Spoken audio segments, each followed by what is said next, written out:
Ang kwento ni Tomby. Ang kwentong ito ay hango sa totoong buhay. Mula ito sa isa nating tagapakinig na itago na lang natin sa pangalang Saul. Taong 1991. Santa Fe, Bantayan. Nang mga panahong ito, nasa 23 anyos na si Saul. Isang matipuno, may katangkaran at napakarelihiyoso. Sa katunayan, may dala ito palaging maliit na Biblia araw-araw. Tila sasali sa isang seminaryo para sa pagkapari. Isa itong residente sa Bukiran ng Cebu. Nagkatrabaho bilang supervisor sa isang malaking kumpanya sa lungsod ng Lapu-Lapu. Isang kasamahan sa trabaho na taga Santa Fe ang nag-imbita sa kanya na sumama sa bahay nito sa susunod na linggo dahil fiesta. Nagkataon din namang may nakatalagang vacation leave si Saul, kaya dali-dali itong pumayag. Ilalaan niya ang araw ng pahinga sa pamamasyal sa lugar ng Santa Fe, Bantayan. Hindi naman lingid sa kaalaman ng lahat na ang Santa Fe ay mayaman sa kalikasan lalo't patungkol sa karagatan. Napakaraming magagandang baybayin at pasyalan sa maliit na isla na ito. Matagal nang gustong mamasyal ni Saul. Binata pa ito at malaya sa kung anong gagawin. Walang hilig sa babae at ang pinagkakaabalahan ay pagtatrabaho at makatulong sa pamilya. Mukhang hindi ako makakatanggi dyan, Luis ah. O sige, kahit papano mawala naman yung stress sa trabaho. Ipasyal mo ko dun ah. Wika ni Saul sa kasama sa trabaho na si Luis. Napatango naman ang kausap at sinabi nitong may iba pang kasama. Sasabay sa kanila ang nobyo ng kapatid na taga Palawan. Ganun ba? Ako lang ba ang taga rito na sasama? Teka, may ibang katrabaho naman ah. Bakit hindi mo sila subukang imbitahin? Tanong ni Saul. Ayun nga eh. Ikaw lang ang hindi tumanggi. Lahat abala sa trabaho at ayaw magliban. Tugon ni Luis. Kaya makalipas ang isang linggo. Araw na ng liba ni Saul at inaantay niya sa Mandaue si Luis. Isang kanto ito papunta sa AS Fortunata Street. Hindi pa uso ang cellphone na mga panahong yun. Kaya hirap pa ang komunikasyon. 2 oras itong nag-antay bago pa dumating si Luis. Ipinakilala nito ang nobyo ng kapatid. Jeff ang pangalan at may kasama pa itong isa. Ano nga pala? Ano nga bang pangalan nito, Jeff? Tanong ni Luis sa nobyo ng kapatid. Sabi naman ni Jeff, Carlos at kapitbahay niya sa boarding house. Matapos yon, bumiyahe na sila papunta sa terminal. Napakatahimik ni Carlos. Kung kumilos pa ay napaka-weirdo. Paano ba naman? Sa tuwing tititigan ito sa mata ni Saul, yumuyuko at malikot ang mga mata. Hindi naman niya pinagtuunan ng pansin. Abala siyang kausap si Luis habang nasa biyahe. Hapon na nang makarating sila sa daang Bantayan. Sasakay pa sila ng pamboat upang makatawid sa isla ng Santa Fe. Ganun pa rin ang kinikilos ni Carlos. Hindi mapakali at panay ang buka ng bibig na tila may sinasabi sa sarili. Hanggang sa makadaong sila sa isla. May kalayuan ang bahay ni Luis. Lumakad pa sila ng halos 3 kilometro bago makarating. Gabi na at bihira na ang habal-habal. Malapit sa dagat ang bahay ni Luis. ngunit nasa ibabaw ito ng pampang. Isang payak na tahanan. May kalakihan at gawa sa kahoy na tipikal na makikita natin sa probinsya. Ang nanay na lang pala ni Luis ang nasa bahay, maging ang kapatid nitong babae. Kagad silang inasikaso na makapagpahinga pagkatapos. Jeff, mawalang galang na sa'yo Bakit? Parang sobrang tahimik naman yata ng kasama mo. Tanong ni Saul kay Jeff, na ng mga sandaling yun ay nasa beranda ng tahanan habang naninigarilyo. Baka naninibago lang. Akala ko nga hindi sasama Hindi kasi siya sanay sa pamamasyal. Tugon ni Jeff. Hindi naman nagsalita pa si Saul. Ang pinagtataka niya lang ay kung kausapin naman ito ni Luis ay nagsasalita. Pero sa kanya, pansin niyang naiilang ito. Magpaganon pa man, iniisip na lamang na baka nahihiya nga ang tao. 2 araw pa bago ang fiesta. Kaya naman may mahabang panahon pa si Saul na makapamasyal. Kinabukasan, nilibot ni Luis si Saul. Samantalang nagpaiwan naman si Jeff dahil may kinakatay itong kambing. Kasama niya sa pamamasyal si Carlos. Ang sarap ng pakiramdam ng binata ng masilayan ang napakagandang dalampasigan. Puti pa ang buhangin na tila nasa Boracay. Pansin niya pa rin ang kinikilos ni Carlos na tila naiilang talaga ito sa kanya. Kaya naman, napilitan na siyang kausapin ito, pero sa pamamaraang alibay. Ang ganda ng dagat dito, no? Di ba, Carlos? Damang-dama mo yung probinsya. Nga pala, saan ka ba nagtatrabaho? Tanong ng binata. Hindi kaagad nakapagsalita si Carlos. Tumingin pa ito sa isang banda at halata sa mukha ang malalim na iniisip. Sa construction, di kasi ako nakapag-aral, sir Kaya ito lang ang inabot ng buhay ko. Tugon ni Carlos. Napakunot naman ang mukha ni Saul at naisip kagad kung bakit nahihiya sa kanya si Carlos. Marahil na ikwento ni Luis ang patungkol sa kanya na isa siyang supervisor kaya nahihiya ito. Ano namang meron doon? May trabaho. Marangal tsaka nakikita kong naiilang ka sa akin Huwag kang mahihiya. Hindi din naman ako nakapagtapos sa pag-aaral. Nagkataon lang na nagustuhan ng amo ko yung pagtatrabaho ko. Kaya ako na-promote. Wika ni Saul. Hindi naman doon, sir Kasi, ang hirap ipaliwanag, sir. Basta. Tugon ni Carlos. Hindi naman nagsalita pa si Saul. Marahil nahihiya nga lang ito sa kanya. Nang makauwi sila ng tahanan, luto na ang kalderetang kambing. Gutom na si Saul kaya bumanat kagad ito ng kain. Subalit sila lang ni Luis ang kumain ng kaldereta. Habang si Carlos naman, nagtitiis lang ito sa kanin at kaunting tubig. Yung simpleng hinala niya kay Carlos na nahihiya lamang. Binalot na mga katanungan ang isipan. Paano ba naman? Kagad niyang naalala ang sinabi ng ama.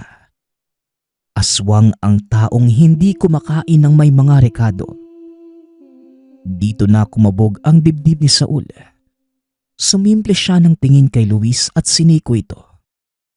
Nais niyang sabihin ang tungkol kay Carlos, ngunit kagad itong naudlot. Halong kaba at pagkalito ang nararamdaman ni Saul. Naisip din niya na baka mali lamang siya ng hinala.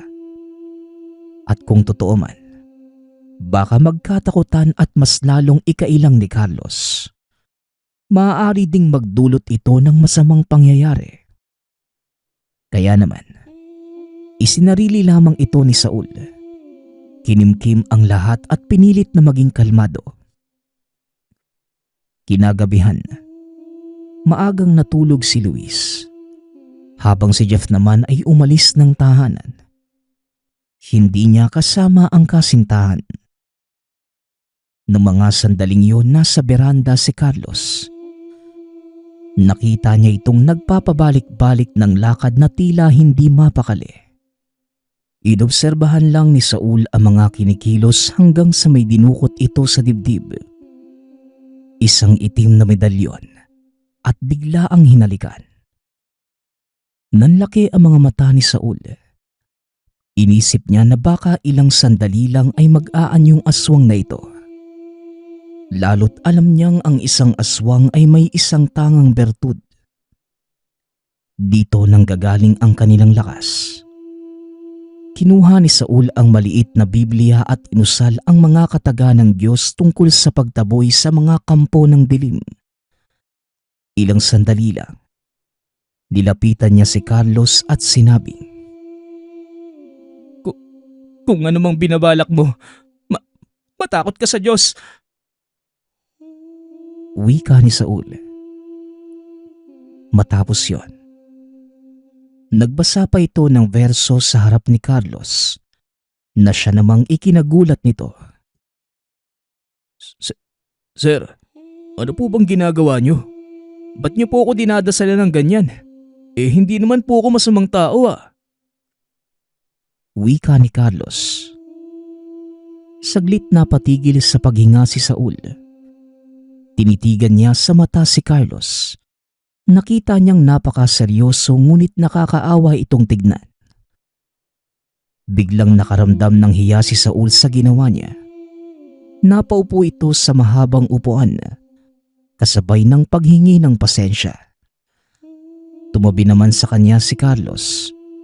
Sinabi nitong naramdaman niya ang presensya ng binitawang katagat, nagtataka siya kung bakit sa kanya ito pinapatama.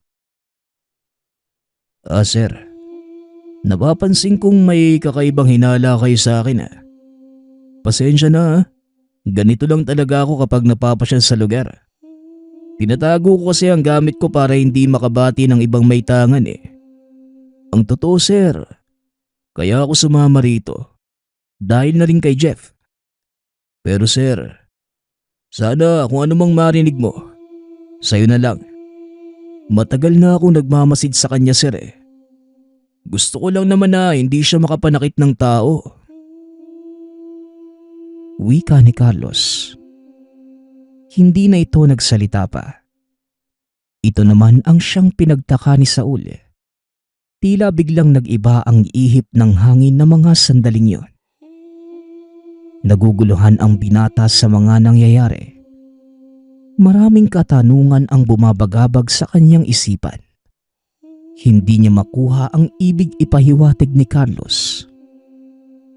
Papasok na sana ng bahay si Carlos, pero pinigilan niya ito dahil gusto niya pang kausapin ang lalaki. Ano ba talaga? Hindi kita maintindihan Wika ni Saul. Hindi ko kayang sabihin sa'yo sir At baka magkagulo pa. Tsaka baka naririnig niya tayo. Wika ni Carlos. Ay, mas lalo mo lang pinapagulo ang isip ko Carlos Ano mang kinakatakutan mo? Isa Diyos mo yan.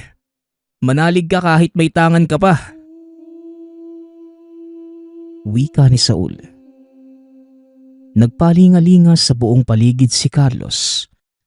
Ilang sandali pa, muli na itong tumabi sa pag-upo kay Saul. Inakala ko na walang balak na masama si Jeff Gumagawa siya ng bagay na hindi kaaya-aya. Ito din ang nag-udyok sa akin para sumama sa lugar na to. Isa siyang aswang sir. At daladala niya ang langis na pangyanggaw. Hindi alam ni Jeff na may kaalaman ako. Tinatago ko eh. Kung napansin nyo kanina, hindi ako kumain ng luto niya. Natatakot ako na baka hinaluan niya ito ng yanggaw eh. Pero wala naman pala. Matapos kasi, kumuha ako ng kapirasong ulam at inunasyonan ko. Normal at walang halong pangyanggaw. Kaya todo ang bantay ko sa kanya, sir. Sa oras na magkamali siya ng galaw, titirahin ko na siya. Pagpapaliwanag ni Carlos. Nanindig ang balahibo ni Saul na mga sandaling yun. Nakita niya na habang bumabiyahe sila, may hawak si Jeff na garapa. May kakaibang amoy pa ito at malamang ito ang sinasabi ni Carlos na yanggaw. Diyos ko, ano ba tong pinasok ko? Ang siyang inaasam ko napalitan na matinding kilabot. Naway, proteksyonan niyo po ako, Ama. Wika ni Saul sa sarili. Muli namang nagsalita si Carlos. Ayon dito, masdan lamang ang kinikilos ni Jeff at huwag magpapahalata. Tsaka sir, si Jeff ngayon naroon sa Pangpang. Nasisigurado kong pinapalakas niya ang karga. Dahil angat ang buwan sa mga sandaling to. Nga pala sir, malakas ang Biblia at isa itong lehitimong gamit na hindi na kinakailangan pa ng Latin. Kaso, ang problema sir, may kaalaman din ng mga elemento at matagal na nilang napaghandaan ng mga kataga sa libro. Maniwala man kayo sa hindi sir, kailangan pa rin na may tangan at sandata pangontra sa mga aswang upang patayin to. Lahat sir, galing sa kalikasan at hindi nakataga ng Panginoon, kundi mga sandatang pinagkaloob niya sa tao ang kailangan. Katulad nito. Wika ni Carlos, sabay pakita ng tangan na itim na medalyon at pilak na punyan. Nanlaki ang mga mata ni Saul. Umanga ito sa mga nalalaman mula kay Carlos. Malalim pala ang kaalaman nito na mas mataas pa kesa sa kanya. Ngunit hindi niya gusto ang mga nangyayari. Sa kabila ng mga inaasahang kaligayahan, naging kababalaghan pa ang naganap. Pagka-uwi ni Jeff halos hating gabi na. Gising pa si Saul dahil inaantay niya ito. Kalmado lamang si Jeff. Binati pa si Saul at sinabihang bakit hindi pa ito natutulog. Ngumiti lamang si Saul at sumagot ito ng hindi pa inaantok. Sinundan niya ng tingin si Jeff at nang dumaan ito sa harapan, nakaamoy ang binata ng mabaho. Yun bang amoy na pinaghalong panghi at nabubulok na kung anong hayop. Tapos medyo makintab pa ang balat na tila nagpahid ng langis. Napagtanto ni Saul, totoo ang mga sinabi ni Carlos. Napaisip siya kung anong gagawin. Kukumprontahin niya ba ito o hahayaan na lamang at magantay? Ngunit binabagabag ang isip ni Saul na mga sandaling yun. Baka may mangyari na at doon pa siya kikilos. Kaya naman, kinaumagahan nilapitan niya ito habang naninigarilyo sa pangpang. Ngunit, alam ko ang laman ng isipan mo. At kung ako sa'yo, huwag mo nang ituloy. Dahil ito pa ang magiging dahilan kung bakit ka mapapahamak. Bungad nito sa kanya habang nakatalikod. Kinabahan si Saul na mga sandaling yun. Tila alam na ni Jeff ang gagawin.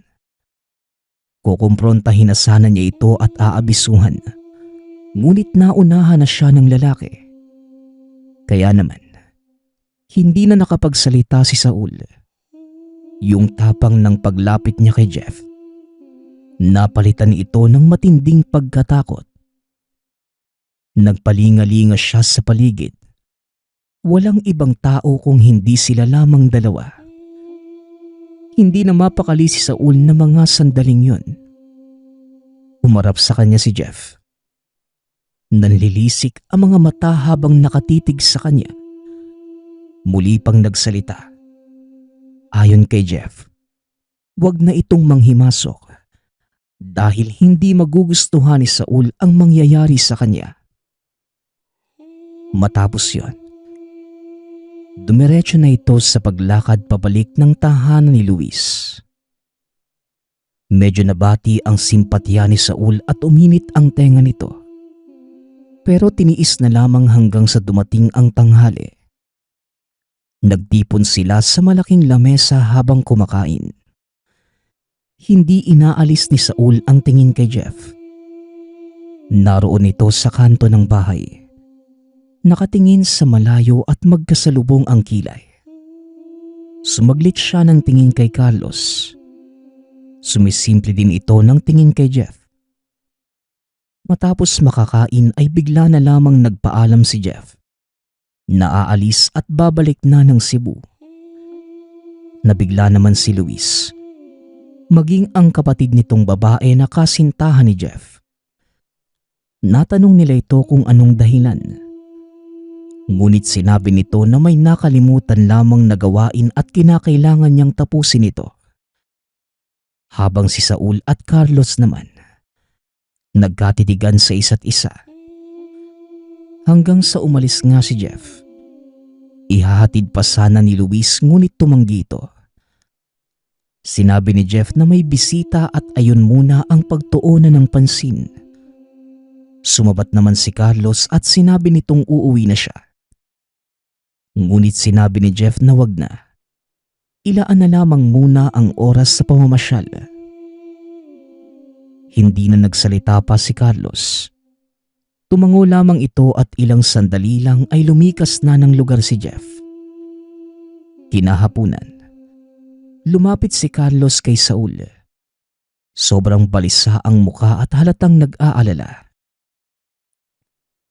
Sir, iba ang kutob ko. May binabalak si Jeff at malamang ikaw ang tumbok niya. Nagkausap kasi kami. Todo pagkukunwari naman ako. Pero nasabi niyang nagkaalitan daw kayo sa pangpang eh. Hindi ko alam kung totoo ba yung sinasabi niya. Pero pakialamero ka daw eh. Alam ko ang takbo ng isipan niya, sir. Kaya mag-iingat ka. Pero huwag kang mag-alala. Narito lang ako. Pagpapaliwanag ni Carlos. Nag-init ang tenga ni Saul. Sa halip na matakot, sinabihan niya pa si Carlos na hindi siya matutulog magdamag. Aantayin niya sa labas si Jeff. Yun nga ang nangyari. Nang mga sandaling ito gabi na at may iba ng bisita sa bahay nila Luis. Mga taga-ibang isla din. Tutulong ito sa pag-aasikaso dahil bukas ay pesta na. Inabisuhan naman ni Carlos si Saul na wag nang ituloy ang binabalak. Sa halip ay umiwas na lamang ito. Nakaramdam naman ng pagtataka si Saul kung bakit alam ni Jeff na alam niya ang katauhan nito. Alam mo kasi sir, malakas ang pakiramdam at pandinig ng mga aswang eh. Yung mga binitawan mong kataga, naramdaman niya yun. Kaya nga todo ingat ako pero mapilit ka pa rin eh. Sana itinago na lang natin at antayin gumawa siya ng hindi kaaya-aya para may ebidensya ako. Wika ni Carlos. Tumango naman si Saul ngunit sinabi ni Carlos na bukas ay uuwi na din siya. Naghabilin pa ito na mag-iingat si Saul. Tignan natin kung babalik nga. Maraming salamat sa abiso ha.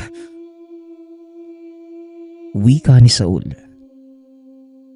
Nagpunta ito sa pangpang. Kahit medyo kinakabahan, nilabanan niya ito. Naupo sa nakahilerang bato sa gilid ng bangin. Walang tigil sa pagmamasid sa buong paligid at paulit-ulit na nagdadasal. Ilang sandali lang. Nakaramdam ng alinsangan sa paligid si Saul. Napakunot ang muka. Kasabay nito ang pagbaho ng amoy. Pamilyar sa kanya ang bahong ito't galing kay Jeff. Walang dalang sandata si Saul na mga sandaling yun, maliban sa Biblia at matinding pananampalataya sa Amang Diyos. Tumayo siya at hinarap ang masukal na lugar. Nakarinig kasi ito ng kaluskos mula doon. Lumabas ka na. Magpakita ka sa akin. Hindi ko gusto ang mga nagtatago. Matapang na wika ni Saul. Ilang sandali pa nakakita siya ng maitim na imahe. Nakadapa ito sa damuhan. Nagpapalipat-lipat ng pwesto. May dalang flashlight si Saul kaya inilawan niya ito. Maniwala man kayo sa hindi. Nakita ni Saul ang napakapangit na nilalang. Nakahubot-hubad.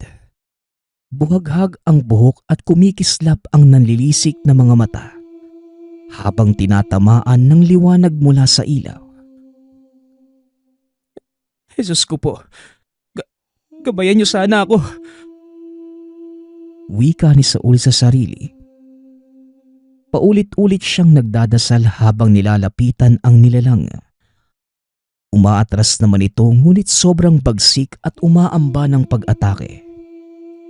Umaangil pa na parang naipit na pusa.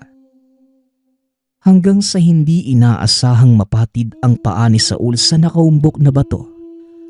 Dahilan para mawalan siya ng balanse at matumba. Nabitawan pa niya ang dalang flashlight. Dito na niya nakita na mabilis na gumagapang palapit sa kanya ang aswang. Kagad bumalikwas ang binata ngunit naabutan siya nito. Dinaganan at paulit-ulit na pinagkakalmot sa iba't ibang parte ng katawan. Makapal naman ang suot niyang jacket kaya ang kamay lamang niya ang nasugatan. Hanggang sa niyakap ito ni Saul at gumulong sila sa lupa. Kasabay nito gumaganti siya ng suntok sa tagiliran. Naririnig niya ang ungol ngunit hindi siya binibitawan nito. Hanggang sa nakagat ang kamay. Kaya sinuntok niya ito sa muka. Paulit-ulit subalit hindi alintana ng aswang. Nagiging sagabal ang buhok nito dahil pumapasok sa kanyang bibig at mga mata. Dito na sumigaw si Saul. Ngunit napakahirap ng sitwasyon. Naiipit siya sa masukal na damuhan habang sinasakal ng aswang. Hanggang sa nakarinig siya ng malakas na kalabog. Kasabay nito ang pagbitaw ng aswang sa kanya. Animal ka. Sabi ko na nga ba tumatalo ka ng kakilala eh. Matagal na kitang inaabangan, Jeff. Sobrang ilap mo kaya nag-antay talaga ako ng pagkakataon. Ngayon, hindi ka na makakatakas pa. Wika ni Carlos. Inatake niya ito gamit ang pilak na punyal. Napadaing ng malakas ang aswang. Habang yung sugat naman ito ay tila umuusok. Hanggang sa biglang nagsalita ito. Tama na. Hindi naman ako namiminsala. Kung hindi ako pinapakailaman. Isa ka palang may tangan, Carlos. Kaya pala. Wika ng aswang. Anong hindi namiminsala? Akala mo yata hindi nakakarating sa akin ang balitang panggagambala ng isang aswang sa lungsod. Sigurado akong ikaw yon. At ito ang dahilan kaya ako nakamasid sa'yo. Tsaka ano? Ha? Alam kong may binabalak kang yang gawin ng nobya mo. Walang hiya kang aswang ka. Siguro kung tatay ko pa ang nakaharap mo, matagal ka ng patay. Wika ni Carlos. Inundayan niya muli ng hataw si Jeff hanggang sa manghina ito at bumagsak sa lupa. Dito na tinapakan ni Carlos ang leeg ng aswang. Muling hinugot ang pilak na patalim sa lagayan. Nakita ni Saul kung paano tinanggal ni Carlos ang kwintas ni Jeff. Bigla na lang itong nagbalik sa anyong tao. Umiiyak at nagmamakaawang wag siyang patayin. Dito na nakaramdam ng awa si Saul. pinapatigil na nito si Carlos sa ginagawa. Carlos, tao din naman siya. Siguradong hindi niya gusto ang nangyayari sa kanya. Pakawalan mo na lang. Wika ni Saul. Sir, hindi to titigil hanggat hindi nakakapaghiganti. Bueno, o sige, pakakawalan kita. Pero sa oras na makita kita sa lungsod at nalaman kong may ginagawa ka pang pamiminsala, tutuluyan na kita. Animal ka. Matagal mo na akong pinagtitimpe. Wika ni Carlos. Kagad namang napatakbo si Jeff palayo hanggang sa maglaho ito sa dilim. Papalis na sana sa lugar ang dalawa. Ngunit nagulat na lamang nang muling bumalik si Jeff. Inatake nito si Saul at nasugatan. Kaya wala nang nagawa si Carlos. Mabilis nitong hinugot ang punyal. Inatake si Jeff at tinagpas ang ulo gamit ito. Sugatan man si Saul, kahit papano ay nakaramdam pa din ito ng awa sa bangkay ng aswang. Wala itong ibang ginawa kundi alaya na lang ng dasal ang labi nito. Sobrang namangha si Saul sa taglay na katapangan ni Carlos. Inakala niyang napakasimple lang pero ang bangis pala nito sa elemento. Lumapit sa kanya si Carlos at inalalayan siya sa pagtayo. Sinabihan din siya nito na huwag ipaalam sa pamilya ni Luis ang mga nangyari. Hanggat maaari, sir. Sa'yo na lang lahat ng nakita mo. Besta pa naman bukas at baka umantong ito sa hindi magandang tagpo eh. Lalo na sa kaibigan mong si Luis. Dagdag ni Carlos. Napatango naman si Saul at kagad silang umuwi ng tahanan. Nilagyan ng medyas ni Saul ang kamay upang hindi mapansin ang sugat. Matapos ang piyesta, umuwi na si Saul kasama si Carlos. Naging malapit sila sa isa't isa. Sa katunayan, nagkaroon ng interes si Saul na matutunan ang mga kaalaman ni Carlos. Napapadalas na rin ang pagbisita niya sa bahay nito at nalaman niya din kung saan nangungupahan si Jeff. Ngunit matapos ang isang buwan na pagpapabalik-balik ni Saul sa tahanan ni Carlos, bigla na lamang itong nawala. Wala na din ang mga kagamitan nito sa tinutuluyan. Nakaramdam ng lungkot ang binata. Ngunit inisip na lamang na baka may ibang misyon lamang itong ginagawa. Magpasa hanggang ngayon, hindi pa din alam ni Saul kung nasa na nga ba ang kaibigan. Niwala itong sulat o kahit anong balita sa kanya. Ngunit patuloy lamang siya sa pagdarasal na sana buhay at nasa maayos na kalagayan ang kaibigang manunugis. Ang susunod nating kwento ay mula sa isa nating tagapakinig. Naitago na lang natin sa pangalang Burnok. Walang eksaktong taon. Negros Occidental. Tubong Negros itong si Burnok. Ang nag-iisang anak na mag-asawang itago na lang natin sa pangalang Hilda. At dating kilalang antingero na si Mang Nigo. Piniling magbagong buhay ng ama at mas tinuon ang sarili sa pagsasaka para sa ikabubuhay ng pamilya. Salat man sa buhay, nairaos nila ang pag-aaral ni Burnok sa kolehiyo. Kahit mabisyo at mabarkada ang binata, sinika pa rin itong makapagtapos ng pag-aaral. Ngunit sa kasamaang palad, hindi siya pinalad na makakuha ng lisensya sa pagtuturo dahil hindi man lamang ito makapasa sa board exam. Paano ka makakapasa? Hindi mo naman sineseryoso ang pagkuha ng aralin. Anak, yan lang nga may pagmamalaki natin. Pasalamat kami ng nanay mo at kahit papano nakapagtapos ka sa pag-aaral. Wika ni Tatay Nigo. Tay, hindi naman po ako nagmamadali.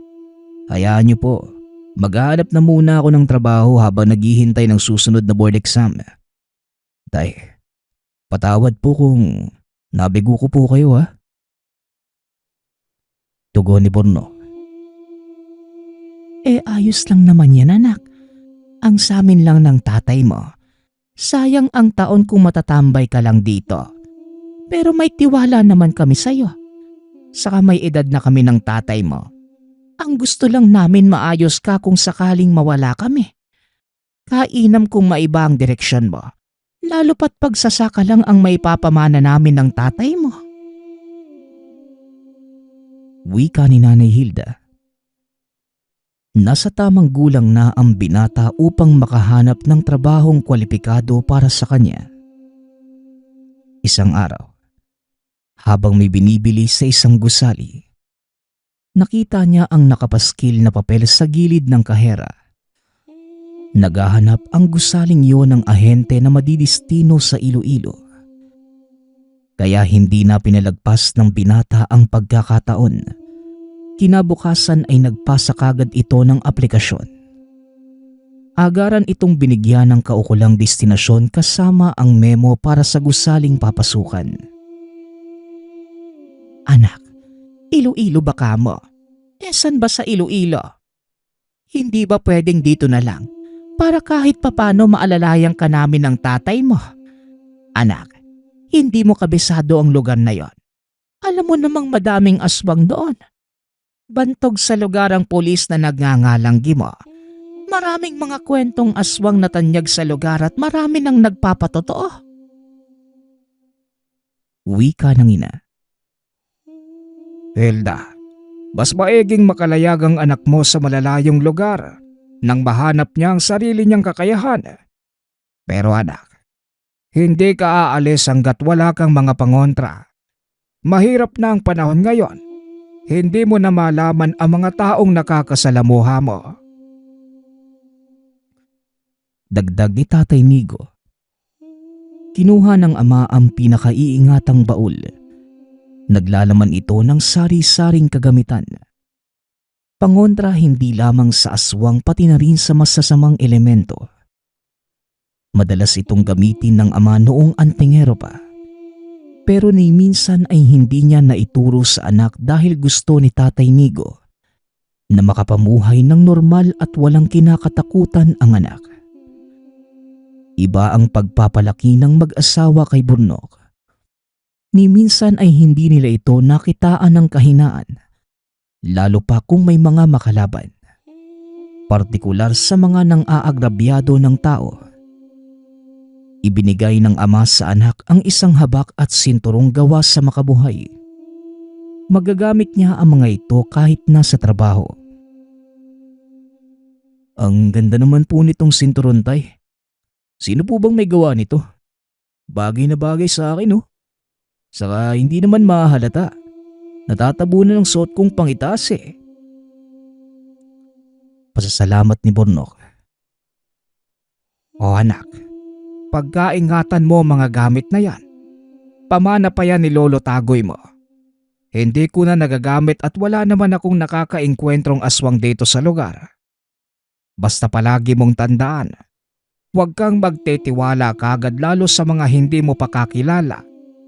Pakiiwasan mo na ang mga bisyo pag malayo ka na sa amin ha.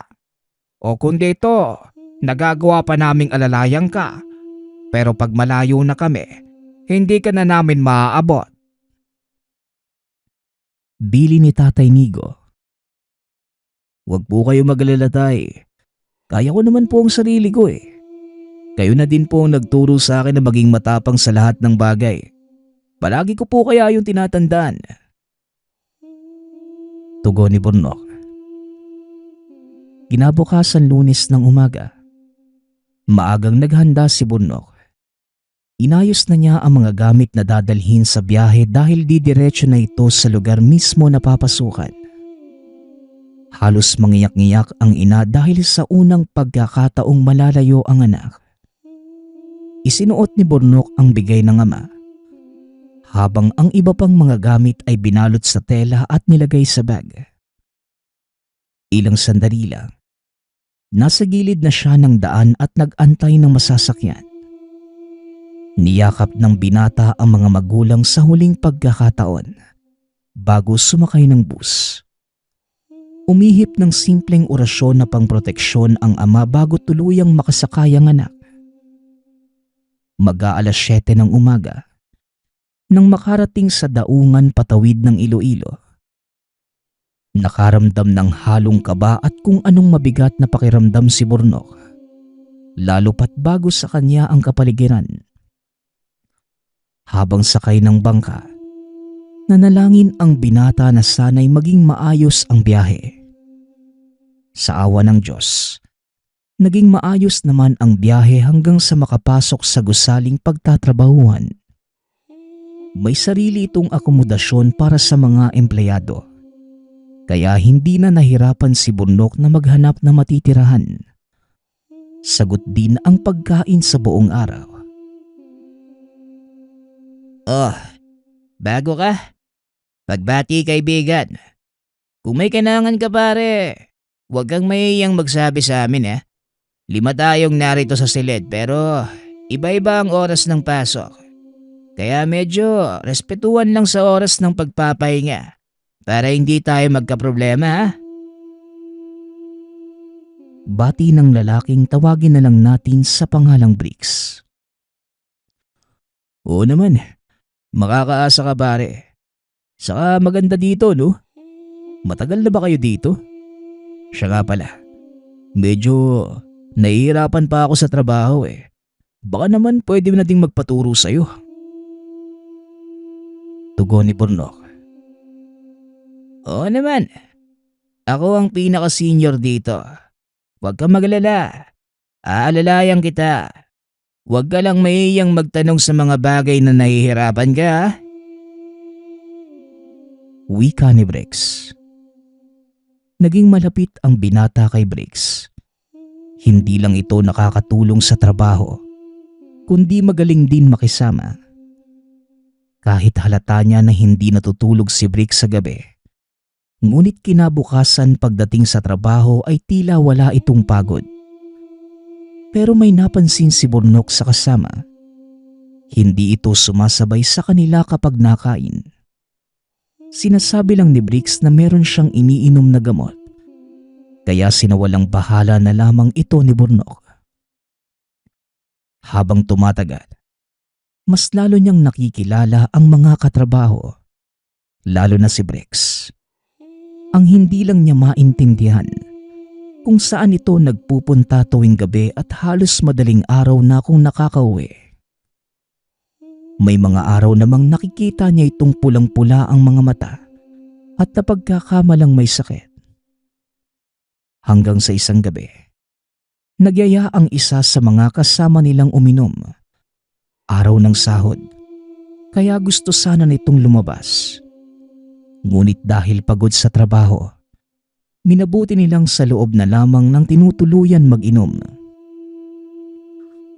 O Burnok, huwag kang didikit yan kay Bricks Sa itsura pa lang yan, hindi na mapagkakatiwalaan Kung hindi mo napapansin, halos hindi nga yan nakikipag-usap sa amin maliban sa'yo. Saka, atin-atin lang to Aswang daw yan si Bricks. Wika ng isa sa mga katrabahong si Jojo. Paano mo naman nasabi? Di ba nga, kasama natin siya sa kwarto maging sa pagkain? Hindi naman siguro. Maliban na lang sa hindi ko siya nakikitang natutulog. Wala namang kakaiba sa kanya. Kung aswang yan, di sana matagal niya na tayong kinain. Wika ni Burnok. May kakwento ako sa'yo Huwag kang maingay. Usap-usapan noong nakaraan bago ka pa dumating. Yung pinalitan mo sa pwesto, palagi din niyang kasakasama. Tapos nagulat na lang kami isang araw. Hindi na nakabalik at ikaw na ang pumalit. Wika ni Jojo. Napahaba ang kwentuhan ng dalawa. Biglang pumasok si Brex. Nagulat pa sila nung nakatitig ito ng masama na tila alam nito kung ano ang pinag-uusapan nila. Ngumiti si Burnok at nag-alok ng inumin sa kaharap. Akmang iaabot na sana niya ang baso. Ngunit umiwas si Brex. Nagpasalamat ito ngunit hindi man lamang inabot ang baso. Bagkus dumiretso sa kwarto para makapagpahinga. Nagkatinginan ang dalawa.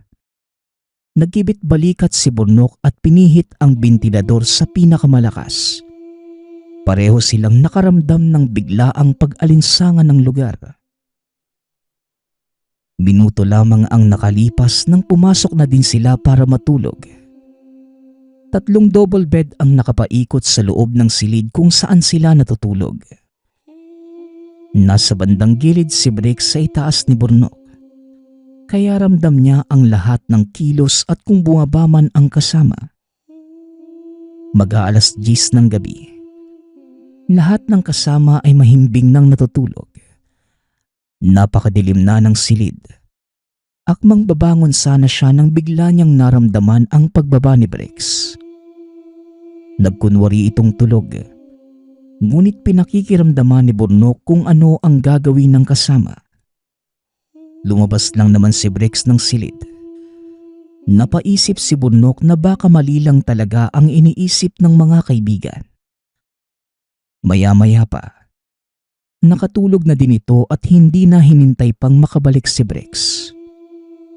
Kinaumagahan, normal naman ang naging buhay ng lahat. Nag-agahan, sabay-sabay na pumasok. Malapit lang naman ang lugar na pinapasukan nila kaya hindi sila nahihirapan. Magkasabay na naglakad si Brex at Burnok nang bigla nitong inanyayahan ang kaibigan. Burnok, may gagawin ka ba sa linggo? Baka gusto mong pumasyal. Ilang buwan ka na dito ni hindi man lang kita nakitang nagala. Gusto mo sumama sa amin? Kaarawan ng tatay ko sa linggo eh. Gusto sana kitang imbitahin eh.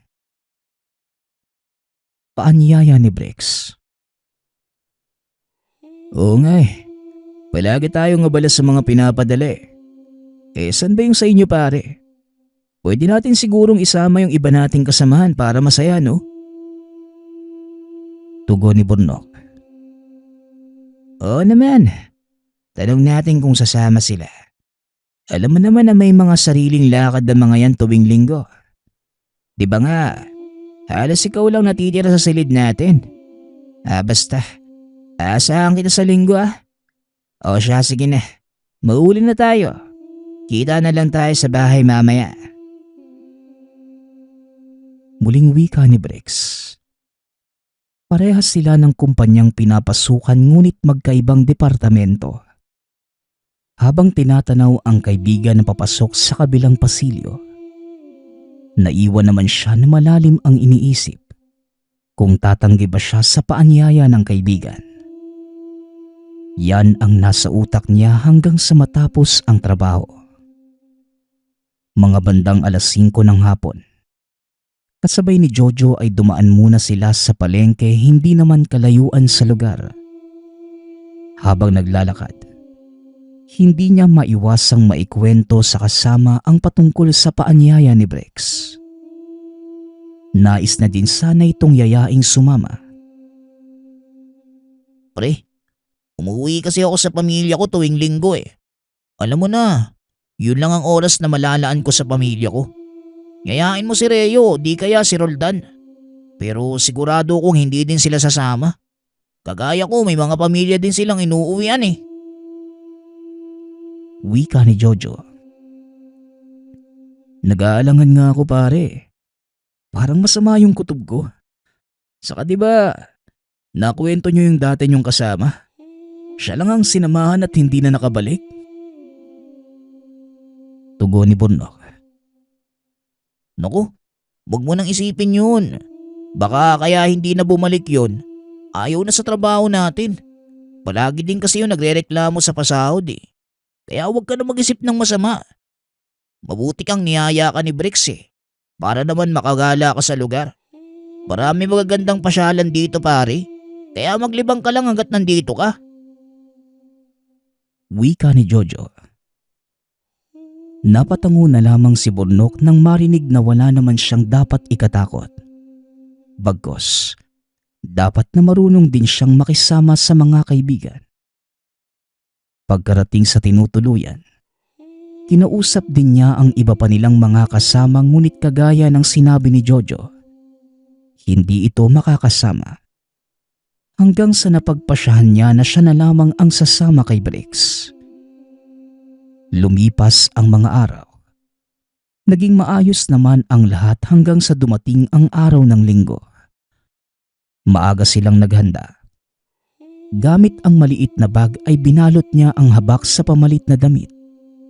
Pangdepensa lang sa maaaring makaengkwentro sa daan. Maging ang sinturon na makabuhay ay suot din ni Burnok. Alam niyang malaki ang maitutulong na mga gamit sa oras na malagay sa alanganin ang buhay. Sakay ng jeep papuntang Antique. Halos inabot sila ng 4 na oras sa pagbiyahe. Makalipas ang ilang oras ay maayos naman nilang narating ang bayan.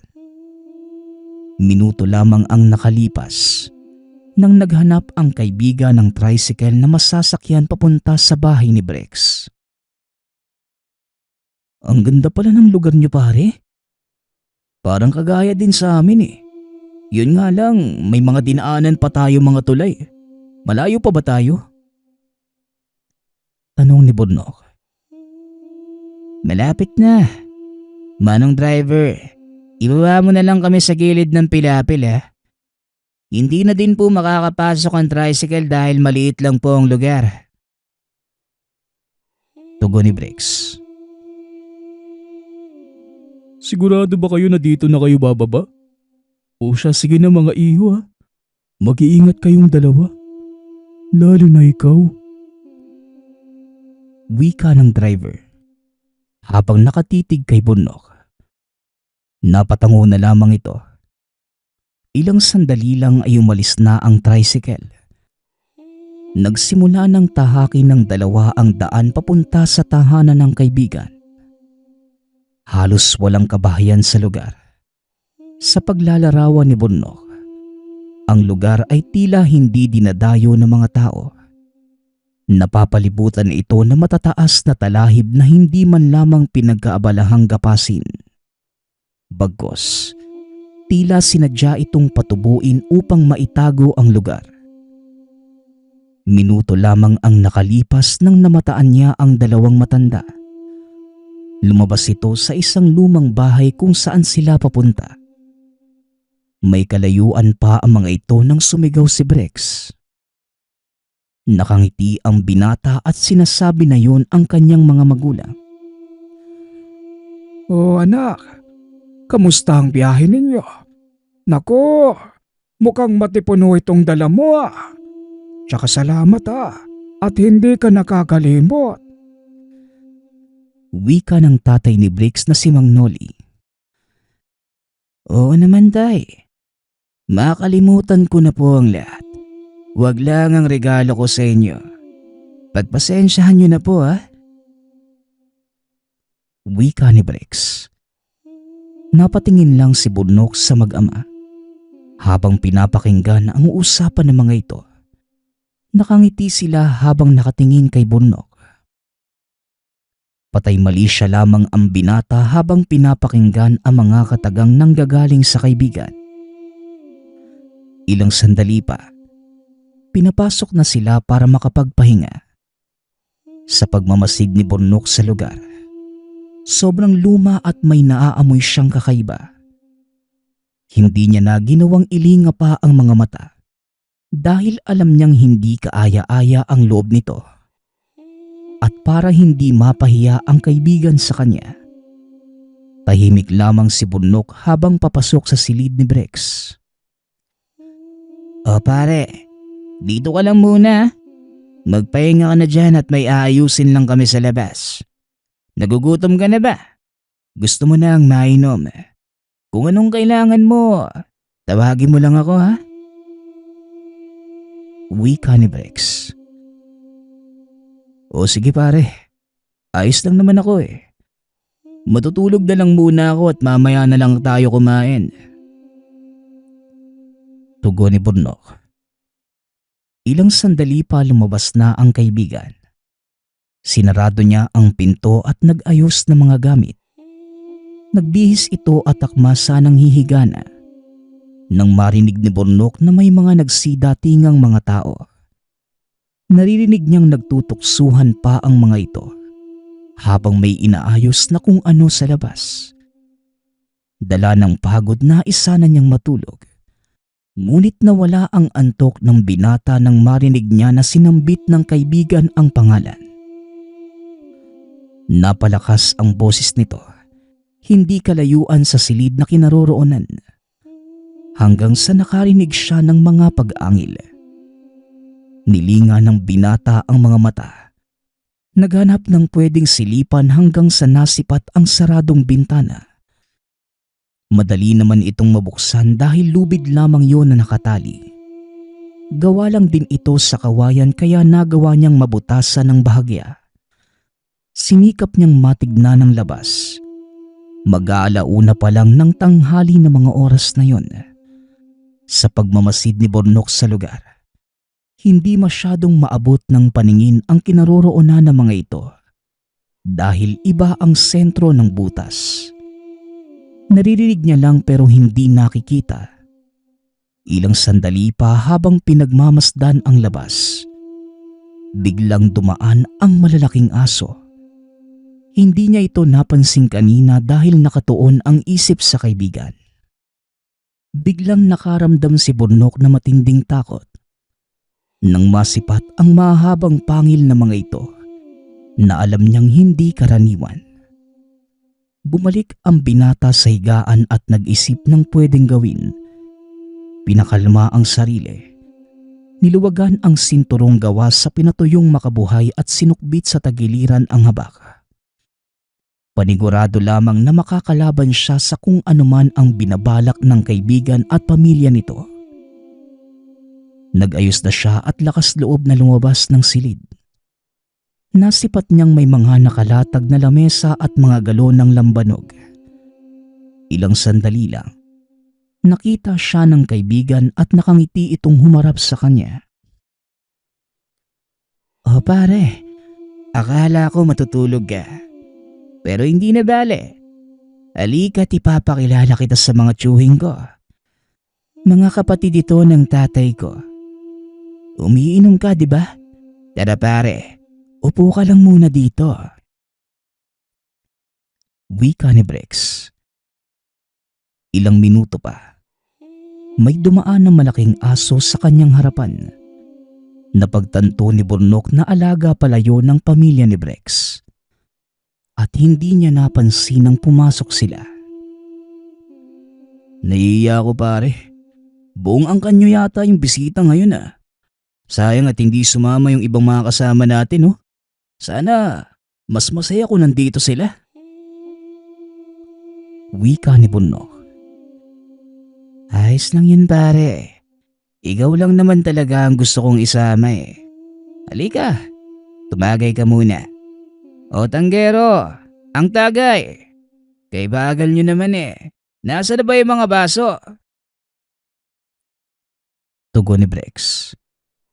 Wala pang tama si Burnok na mga oras na yon. Ngunit kakaiba na ang tingin ng mga nakapalibot sa kanya.